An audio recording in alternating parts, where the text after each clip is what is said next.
E aí, tudo certo? Hoje a gente vai mergulhar de cabeça num dos sistemas mais poderosos e, olha, mais complexos também que moldam o nosso mundo. A gente vai falar de capitalismo. Capitalismo. Essa palavra está em todo lugar, né? No jornal, na internet, na conversa de bar. Mas vamos ser sinceros, o que ela realmente significa? A ideia aqui é justamente essa. A gente vai desmontar esse conceito peça por peça para entender de uma vez por todas como ele funciona. Para a gente entender o capitalismo de verdade, a gente precisa primeiro dar uma olhada no que seria o código-fonte dele, sabe? Um conjunto de regras básicas que, não importa a época ou o lugar, sempre estiveram lá, firmes e fortes em todas as suas versões. E tá aí.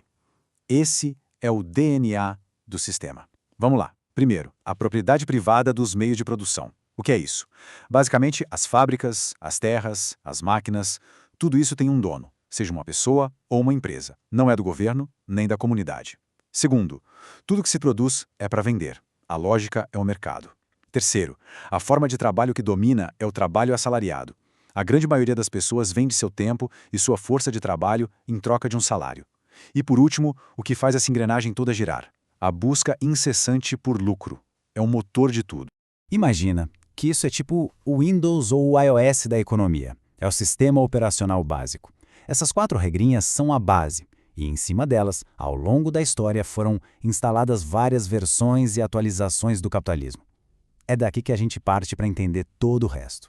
Tá, mas como é que esse sistema operacional foi instalado na máquina do mundo? Porque ele não apareceu do nada, né? A origem dele está lá atrás, na crise de um sistema bem mais antigo, o feudalismo. Então olha só o que aconteceu ali entre os séculos XIV e XVI. Foi uma reviravolta total na Europa. O sistema feudal começou a desmoronar. As cidades começaram a crescer e a bombar. Aí surge uma nova classe social com muito poder, os comerciantes, a famosa burguesia. Para completar, começam as grandes navegações, a colonização, e o mundo, de repente, ficou menor, mais conectado. E a produção que antes era só para sobreviver, para subsistência, vira a chave. Agora o foco é produzir para vender e lucrar.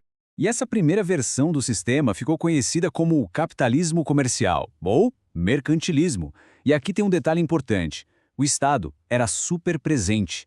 As monarquias absolutistas usavam e abusavam do poder colonial para juntar ouro, prata, controlar o comércio, tudo para fortalecer a nação. E agora a gente chega no ponto central da nossa conversa. Uma coisa precisa ficar muito clara. O capitalismo não é uma coisa parada no tempo. Pelo contrário, ele é super dinâmico, ele evolui, se adapta, principalmente quando uma grande crise aparece.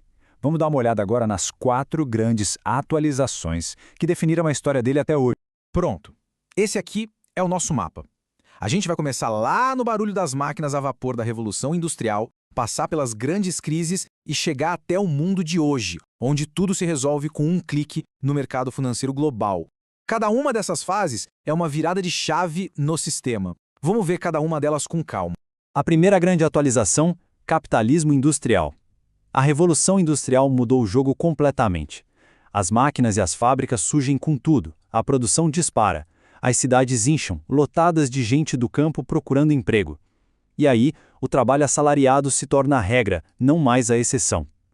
É nesse momento que nasce uma nova classe social gigantesca, o proletariado. E a ideia que dominava era do liberalismo. O mercado se vira sozinho, o governo não deve se meter. E claro, essa transformação toda gerou um debate de gigantes que, olha, dura até hoje. De um lado, a gente tem Adam Smith com a ideia da mão invisível do mercado. Basicamente, ele dizia, deixa cada um correr atrás do seu lucro, que no fim, todo mundo sai ganhando. Do outro lado, Karl Marx, com uma visão bem diferente. Para ele, o sistema era baseado na exploração do trabalhador pelo dono do capital, o que, inevitavelmente, levaria a um conflito, a luta de classes. Só que aquele livre mercado idealizado pelo Adam Smith acabou trombando com a realidade. A competição foi tão feroz que o resultado foi o oposto do esperado: concentração de poder. Empresas gigantes, os monopólios, começaram a comprar ou quebrar os concorrentes menores. E aí, ironicamente, a livre concorrência meio que acabou. O sistema bateu no muro e precisava de uma nova saída. E qual foi a solução encontrada? Expansão. Essa foi a atualização número 2, o capitalismo financeiro. O que aconteceu foi que o capital das grandes indústrias se juntou com o capital dos grandes bancos. Essa união poderosa, com o apoio total dos governos, partiu para uma nova corrida colonial, o imperialismo. O objetivo? buscar matérias-primas baratas, novos mercados para vender seus produtos e, claro, novos lugares para investir toda aquela grana acumulada. Esse modelo até que funcionou por um tempo, mas o custo foi altíssimo, gerando muitas tensões globais que, no fim, levaram a um colapso. Mas um colapso espetacular. A crise de 1929, a Grande Depressão, foi um soco no estômago do sistema. Foi a prova final de que deixar o mercado completamente solto, sem nenhuma regra, era um caminho certo para uma catástrofe. E lá vamos nós. O sistema precisava, de novo, de uma grande atualização.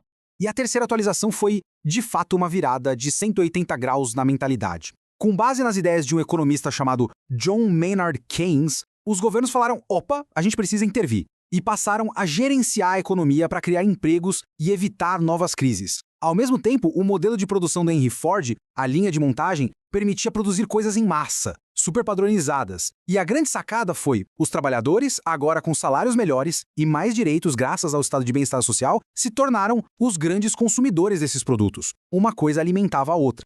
Esse período ficou até conhecido como os anos dourados do capitalismo. Parecia a fórmula perfeita. Mas também chegou ao fim.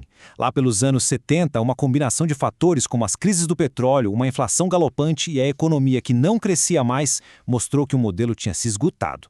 O palco estava montado para a próxima e atual grande atualização do sistema. E assim a gente chega nos dias de hoje, na nossa era, o capitalismo neoliberal e globalizado. É como se as ideias do livre mercado tivessem voltado, mas com força total, numa escala global. A receita foi: o Estado sai de cena, privatizando suas empresas. As leis trabalhistas ficam mais flexíveis, o que na prática enfraquece os sindicatos, e o poder se concentra cada vez mais em dois atores: as gigantescas corporações transnacionais e um mercado financeiro global que nunca dorme, operando 24 horas por dia, conectando o planeta inteiro. Bom, a gente já viu como o sistema foi mudando de cara ao longo do tempo. Mas quem são os jogadores nesse tabuleiro tão complexo? Quem são as peças que movem o jogo? Vamos dar nome aos bois. A gente tem, claro, a burguesia, que são os donos do capital, das empresas. Temos o proletariado, a massa de trabalhadores que vende sua força de trabalho. Aí vem o Estado, que tem um papel ambíguo, às vezes ele regula, põe regras, outras vezes ele facilita a vida do mercado. E no mundo de hoje não dá para esquecer dos gigantes: as instituições financeiras, bancos, fundos de investimento e as corporações transnacionais, que são tão poderosas que suas decisões afetam países inteiros. É a interação, o conflito e a negociação entre toda essa gente que faz o sistema. Beleza, depois de passar por todas essas atualizações, qual é o saldo final? Como é que está o nosso sistema operacional global hoje em dia?